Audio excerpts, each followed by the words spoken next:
Good morning. I'm kind of sweating gross. I just came back from a run, and I wanted to do my This Week in Parenting early because I have a busy morning, and I go on a run a couple times per week, and I used to listen to books and podcasts and things like that while I run, but now I just don't, so that I can let my brain think and process. I had a lot of thoughts about everything that's been going on in the news with racism and that discussion and the rioting and everything like that. And I wanted to talk about that, and I kind of had some inspiring thoughts while I was on my run. Now, my plan for this week was to talk about a couple things. So I'm going to talk about a couple different questions that I've been getting recently, and then talk about racism and how to raise a child that's an anti-racist, because it's not good enough, in my opinion, to just say I don't have a racist bone in my body. My kids probably won't either. We want to raise kids that are anti-racist, meaning they actively work to stop racism and don't just stay on the sidelines.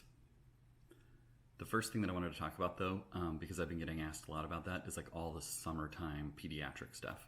And so common questions that I get are, is it too hot out for my kids?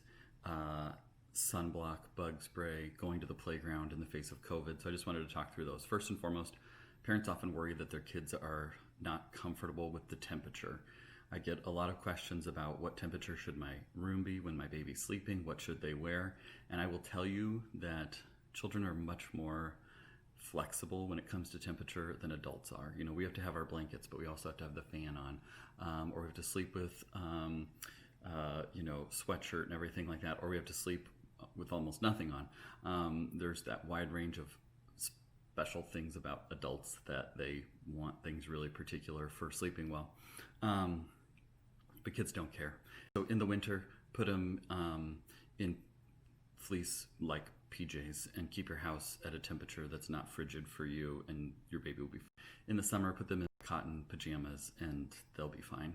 I'm sure that you keep your house between 60 and 80. If you don't, I would recommend that range. Otherwise, your furnace and everything's going to be working really hard. But if they're in that range, then cotton pajamas is totally fine. Going outside, again, kids are very resilient with temperature. If it's too hot, they'll get fussy. So if you take them on a walk and it's like 90 degrees or something like that, they probably won't last that long in terms of getting fussy and uncomfortable and all of those things, and you'll know it, and then you'll say, okay, it's time to go inside. So I wouldn't worry. I think it's fine to go out. The bigger question that I get with outside is in babies. I'm worried about their dehydration. If you're just going outside for short stints, an hour here, an hour there, and it's hot out, and they're covered, and they're in their crib, or they just ate or something like that, you don't have to worry about dehydration. It takes a long time for dehydration to develop in a kid that isn't losing a lot of fluids by either vomiting or diarrhea. So I wouldn't worry about that. I would just take them outside, keep them protected, and the protection is from the sun. And so another question that I commonly get is about sunblock and when to use it and which brand do I like and all those sorts of things. Now, in general, the easy thing is everybody 6 months and older should wear sunblock if they're going to be outside for any length of time in direct exposure to the sun. That is good in the short term for sunburn protection, but in the long for skin cancer protection and everything like that. It's best for kids under 6 months of age to keep them directly covered so they're not exposed to the sun. Not always possible. On a regular summer, kids will go to the pool with the rest of their family, or a baseball game or something like that. This is kind of a weird summer. But what you do is you try and keep them covered. If you can't keep them covered under 6 months of age, it's okay to spot treat babies with sunblock in exposed areas. So if you need to, put it in exposed areas, keep them covered as best you can. Wear light but long clothing. They even make clothing that has UV protection. We've never had that, but I'm sure that is something that some parenting company will sell you. But those are the things to do. So over 6 months of age, just put sunblock on. What kind? Doesn't matter. The sunblocks are fine. All the kids' sunblocks are like 50 PA above, so you don't have to get really specific on the brand or anything like that. I don't have any specific brands that I tell parents. I just say whatever. And then under 6 months of age, keep them covered as much as possible. Use sunblock as needed for when we can't keep them covered or we're worried that they're going to be exposed. Now, it's not like, we're on a walk and we got this stroller and it's UV protected and covered and everything, but when we turn a corner, some rays of sunlight hit baby, you don't need to worry about that. It's just this, more than a few minutes exposure to the sun in that baby age where they have sensitive, thin skin where they can more easily get sun damage or sunburn. Insect repellent is fine too, and the best insect repellent is one that contains DEET, D-E-E-T, and it's safe for babies 2 months and up. So if you're going outside, take some insect repellent with you. I tell parents both for sunblock and for insect repellent, it's probably easiest just to spray it on your own hands, rub it in, or don't rub it in too much on your own hands, and then spray it on your own hands, and then rub it on the areas of baby that are likely to get insect bites or sunblock, depending on what we're talking about. And so that's what I would recommend. The other issue that I've been hearing and getting asked about a lot is screen time. For older kids right now, going into summer, there's a lot of screen time. And that is not surprising because of coronavirus and distance learning and all those sort of things. And a lot of parents are struggling because their kids are watching TV all the time and complaining about TV all the time. And I can tell you, when our kids watch more TV and have more screen time and iPads and video games and everything like that, their brains start to melt. And you know what I'm talking about. They get extremely irritable, and it becomes a vicious cycle of, oh my gosh, they're going to freak out if I don't let them play Nintendo or play on their iPad, so we're just going to do that because I don't want to deal with them. Totally normal. The way that we have had most success, and when I talk to parents about how to limit screen time, it is good to put limits on screen time. I don't know if there is any more like an exact hourly amount. It varies so much because some screen time is better than others, and we could get into a whole discussion that I've probably talked about before about that. But what we do is we make it easy and schedule screen time the way you would schedule snack time.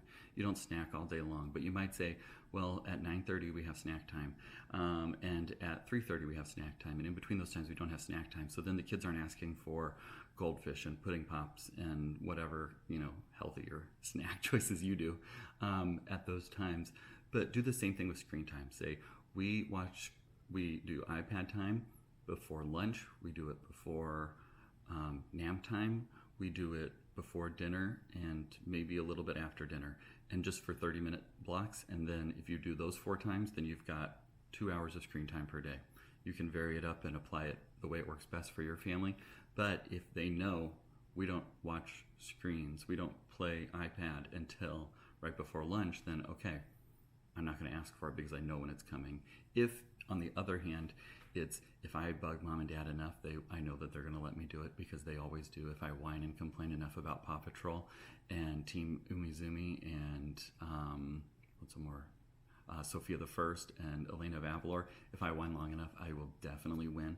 But if you just have these hard and fast rules, then they'll quit asking in between. Oh, and if they do, you can say, oh, is it time for lunch yet? No, it's only 9:30. We just had breakfast.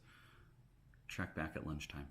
That sort of thing. So then it takes the pressure off you to constantly be dealing with the barrage of requests, because eventually you just kind of give in because you're like, fine, whatever, take 15 minutes because I need 15 minutes of you not whining at me, play your iPad, and then it just creates this vicious cycle. So instead, if you just schedule screen time as part of your day and the kids know when it's coming, and you can even talk about it in advance, hey, you guys have screen time in 2 hours. What are you going to do? What games are you going to play on your iPad?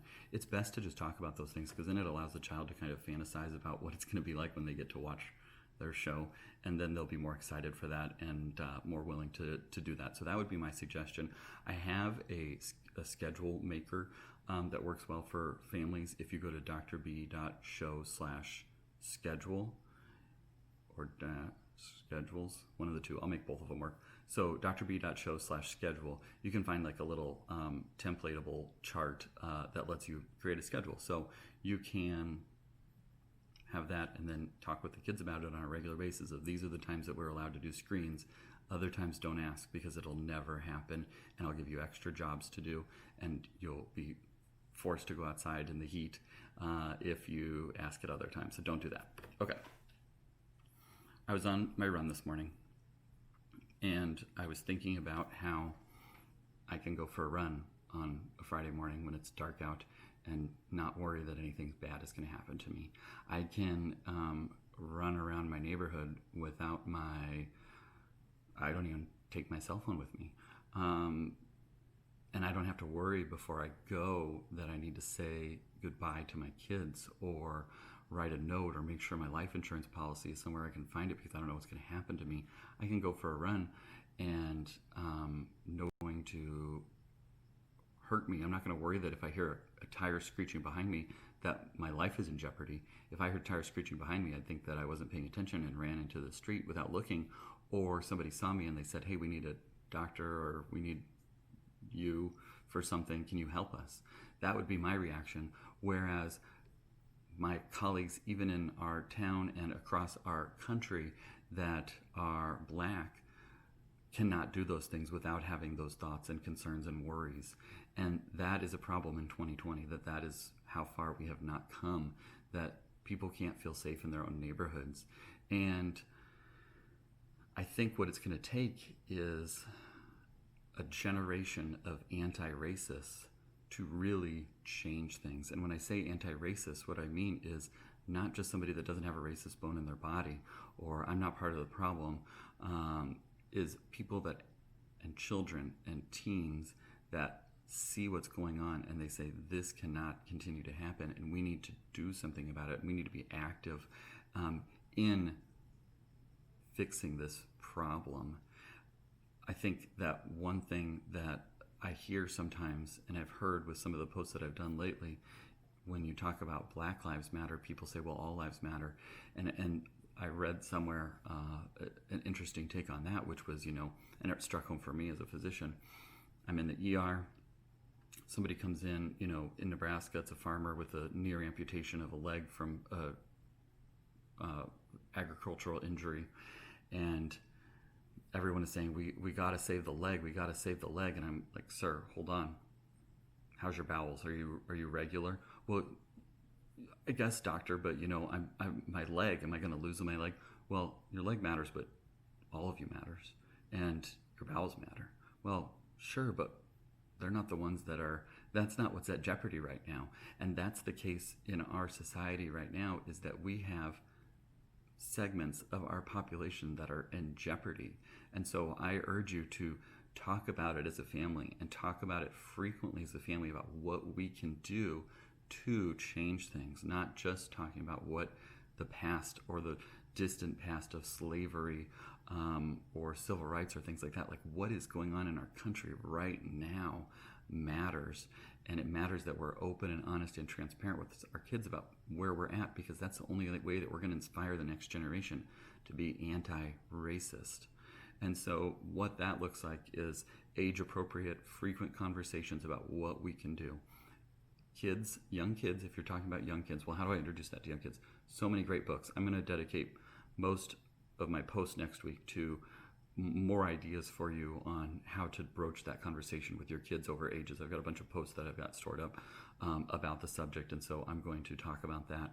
But young kids, read books with them about what the past has been and what the current is. And there's lots of good books. I'll make sure and have a list in the coming week of books that you can read with your child that talk about racism and talk about the unfairness, because kids, I mean, if you have kids, fairness is like a huge deal for them, and they are very keen and hip to unfairness. That's not fair. I want one. That's not fair. So they understand when you say stuff like, there are people in our town and in our country that don't have the same ability to do the things that you're doing. Is that fair?